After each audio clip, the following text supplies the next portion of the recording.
Hoje, vamos mergulhar nas ideias centrais do livro Psicose Ambientalista, uma análise bem polêmica. O livro já começa com uma pergunta provocadora. Será que o ambientalismo esconde alguma coisa? A ecologia radical é comparada a um cavalo de Troia, um presente que esconde um propósito secreto. Segundo a obra, a ideia de salvar a natureza seria só um pretexto para uma agenda mais radical. A tese é que, com o fim do comunismo, ideias socialistas ganharam uma nova roupagem, a roupagem verde. O livro, então, divide o ambientalismo em dois, um que chama de verdadeiro e outro sectário. Citando Gorbachev, a fonte sugere que a meta do movimento seria substituir a religião tradicional. A ideia principal aqui é a de uma eco-religião com um novo código moral declaradamente anticristão. Agora, a análise muda um pouco de foco e entra na questão científica para sustentar seu ponto. O argumento usa períodos de variações climáticas do passado, bem antes da era industrial, como prova. A fonte aqui inverte a lógica dizendo que o CO2 é consequência do aquecimento e não a causa.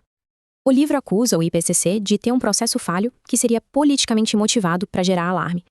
O que chama a atenção aqui é a ênfase na dissidência científica, um contraponto ao consenso geral. A fonte cita um Nobel de Física, que teria dito que o debate virou uma questão de fé. Essa citação reforça a inversão de causa e efeito, um dos pilares do argumento do livro. A obra usa declarações bem diretas de cientistas para reforçar suas alegações. É uma estratégia de impacto. 31.478. Este seria o número de cientistas que assinaram a petição do Oregon. Essa petição basicamente diz que limitar emissões seria prejudicial tanto para a natureza quanto para a humanidade.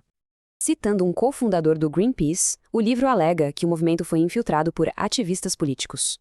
No fim, o livro retrata o movimento como um veículo para alcançar uma mudança política e social radical. Citações de líderes políticos são usadas para conectar diretamente o ambientalismo a uma agenda anticapitalista. E o alerta final do livro é um chamado à resistência contra o que vê como ameaça à fé e à liberdade. E se o movimento ambientalista não for exatamente o que parece ser? A análise de hoje mergulha na crítica bem radical apresentada no livro Psicose Ambientalista. A obra argumenta que por trás da nobre causa verde se esconde algo bem diferente. Vamos aos detalhes? Para começar, a fonte usa esta famosa citação de Virgílio para enquadrar todo o seu argumento.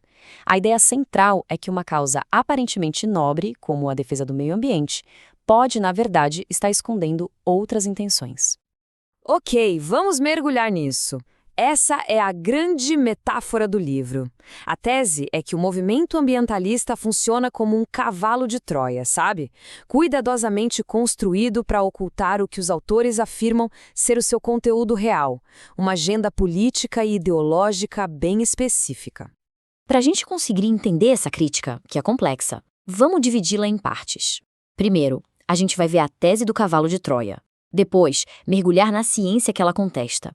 Analisar a ideia de uma nova religião verde. E, por fim, investigar o suposto objetivo anticapitalista por trás de tudo. Certo?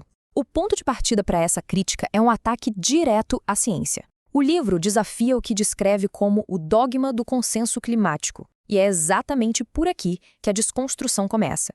Agora, olha que interessante, a fonte usa essas duas capas de revista para argumentar que as narrativas da mídia sobre o clima mudaram, e mudaram drasticamente ao longo do tempo, o que, segundo a obra, sugere uma certa falta de consistência.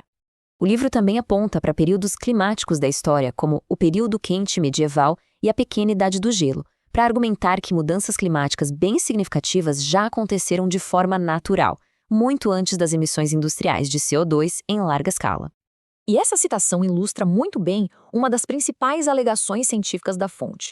A obra cita este meteorologista para defender que a relação de causa e efeito que a gente conhece entre CO2 e temperatura estaria, na verdade, invertida.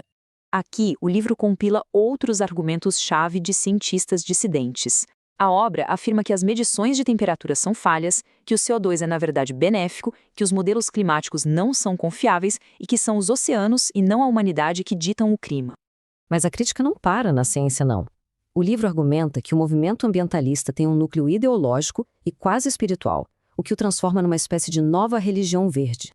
A fonte apresenta esta citação de Mikhail Gorbachev como se fosse uma evidência direta de uma tentativa de criar um novo código moral, secular, com o objetivo de substituir os códigos religiosos tradicionais por um novo conjunto de mandamentos ecológicos. Para dar base à ideia de uma religião verde, o livro introduz o conceito de panteísmo. A obra argumenta que essa crença, que vê o divino na própria natureza, é a base filosófica do movimento ambientalista que critica, transformando a ecologia numa forma de adoração. E para reforçar esse ponto, a obra destaca a citação de um ganhador do Prêmio Nobel. Ao apresentar essa visão de uma figura que considera credível, o livro busca validar sua tese de que o ambientalismo já transcendeu a ciência para se tornar uma questão de fé.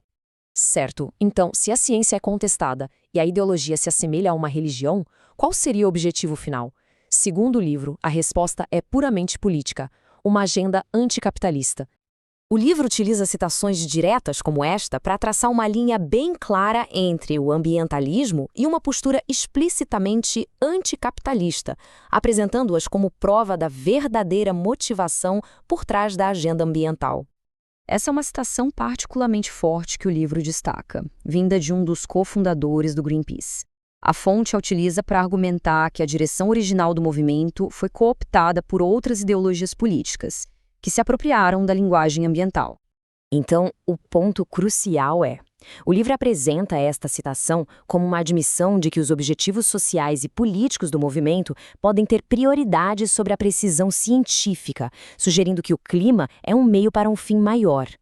Em resumo, estes são os pilares do argumento apresentado no livro Psicose Ambientalista: a tese do cavalo de Troia, o desafio à ciência consensual, a identificação de uma nova religião secular e a denúncia de uma agenda política anticapitalista. E, para concluir, a análise nos deixa com esta pergunta provocadora, que encapsula o conflito central apresentado no material de origem. A questão final é refletir sobre como essas diferentes facetas, ciência, ideologia e fé, se entrelaçam na discussão ambiental. Claro, tudo isso de acordo com a perspectiva radicalmente crítica deste livro.